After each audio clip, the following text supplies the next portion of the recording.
রক্তের এই বংশগত রোগ থ্যালাসেমিয়া নতুন নয়। থ্যালাসা মানে হচ্ছে সাগর, আর এমিয়া আমরা অনেকে জানি মানে হচ্ছে রক্ত, মানে রক্তের সাগর।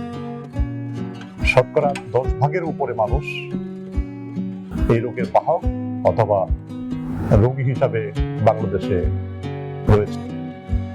আমি আজকে একটি বংশগত রোগ নিয়ে কথা বলবো। এটি রক্তের একটি বংশগত রোগ, রোগটির নাম থ্যালাসেমিয়া।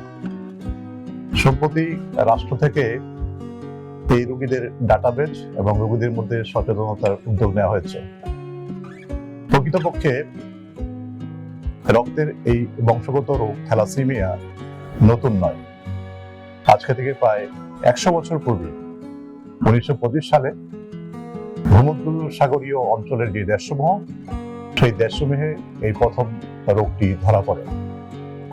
এই থ্যালাসেমিয়া নামটি আসছে, আমি প্রথমে বলেছিলাম, ভূমধ্যসাগরীয় অঞ্চলের দেশসমূহে প্রথম রোগটি নির্ণয় হয়।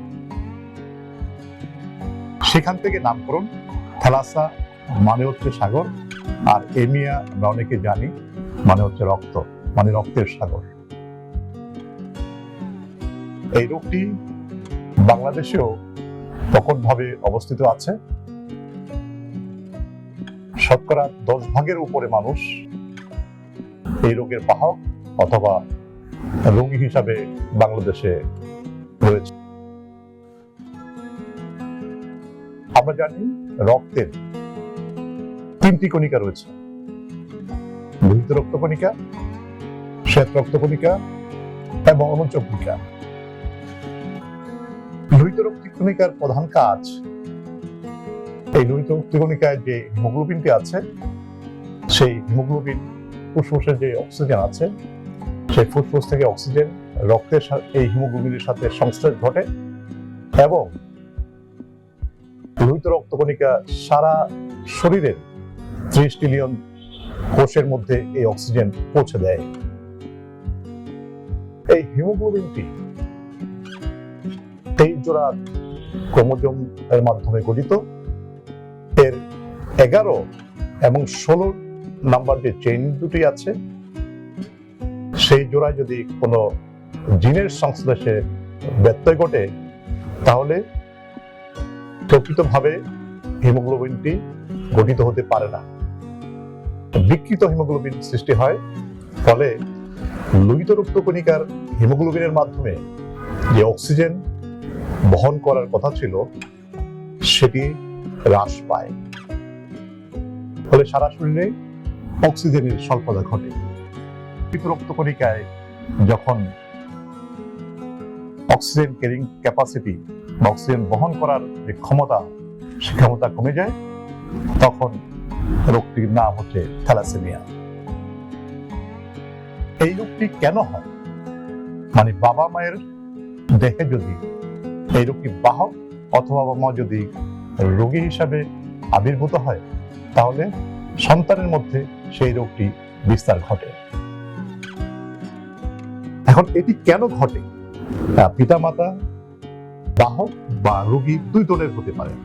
যদি পিতামাতা দুজনই বাহক হয়, তাহলে প্রতিটি সন্তানের ক্ষেত্রে 25% সম্ভাবনা থাকে রোগী হিসাবে জন্ম নেয়া, 50% বাহক হিসেবে জন্ম নেয়া, এবং বাকি 25% কিন্তু সুস্থ জন্ম নিতে পারে।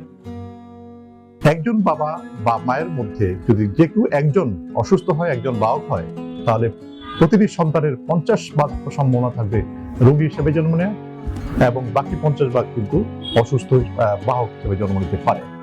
আর যদি দুজনই থ্যালাসেমিয়া রোগে আক্রান্ত থাকে, তাহলে কিন্তু 100% মানে 100% সন্তানের মধ্যে সম্ভাবনা থাকবে এই থ্যালাসেমিয়া রোগ হিসেবে জন্ম নেয়া। এই থ্যালাসেমিয়া রোগে যদি আক্রান্ত হয়, তাহলে কি হয়? বলছে বাহক যদি হয়, তাহলে রক্তের যে শূন্যতা, সেই শূন্যতা কম থাকে, সেটি কোনো উপসর্গ বা চিকিৎসার অনেক সময় প্রয়োজন হয় না। কিন্তু রোগাক্রান্ত হলে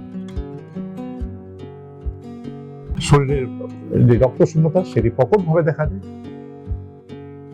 রোগে আমাদের বিভিন্ন অঙ্গ প্রত্যঙ্গগুলো কার্যক্ষমতা হ্রাস পায়। ফলে রোগীর শরীর অবসাদগ্রস্ত হবে, দুর্বল লাগবে, বমি বমি ভাব হবে, জন্ডিস দেখা দেবে, বিভিন্ন অঙ্গ প্রত্যঙ্গ যেমন স্প্লেন, লিভার, এই সমস্ত অঙ্গগুলো, প্রধান প্রধান অঙ্গগুলো তাদের কর্মক্ষমতার লোপ পাবে, আকারে বড় হয়ে যাবে, বিকৃতি ঘটবে। আমরা এই রোগটি যাতে না হয় সেই জন্য সচেতন থাকতে হবে, কারণ এই রোগের যদি শরীরে দেখা দেয় তাহলে কিন্তু সারা জীবন যতদিন বেঁচে থাকে ততদিনই কিন্তু প্রতি মাসে 1-2 বার করে রক্ত নিতে হয়।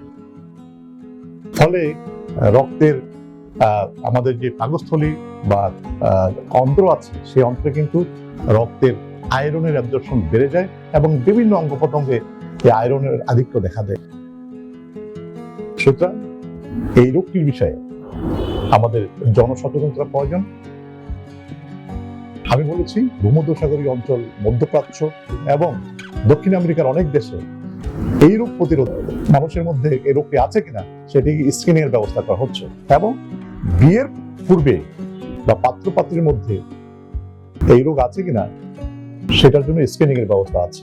আমরা সাধারণভাবে ডাক্তারের পরামর্শ নিয়ে হিমোগ্লোবিনের ইলেকট্রোফরেন্সিস যেটি আছে বলা হয় সেটি টেস্ট করলে কিন্তু আমরা বুঝতে পারি যে এই রোগটি আমাদের বাহক বা রোগী হিসাবে আবির্ভূত আছে কিনা বা আমরা এই রোগে আক্রান্ত কিনা। আসুন আমরা এই রোগটি প্রতিরোধ করি। আমাদের রক্তের হিমোগ্লোবিন যে ইলেকট্রোফরেন্সিস সেই ইলেকট্রোফরেন্সিস টেস্ট করে আমরা এই রোগে আক্রান্ত কিনা বা বাহক কিনা এটি যেমন নিশ্চিত করি, পাশাপাশি বিশ্বের অন্যান্য দেশের মতো বিয়ের পূর্বে যদি আমরা এই রোগটা স্ক্রিনিং করতে পারি এবং নির্ণয় করতে পারি তাহলে কিন্তু অনাগত ভবিষ্যৎ প্রজন্মের মধ্যে এই রোগটি আমরা প্রতিরোধ করতে সক্ষম হব। ধন্যবাদ।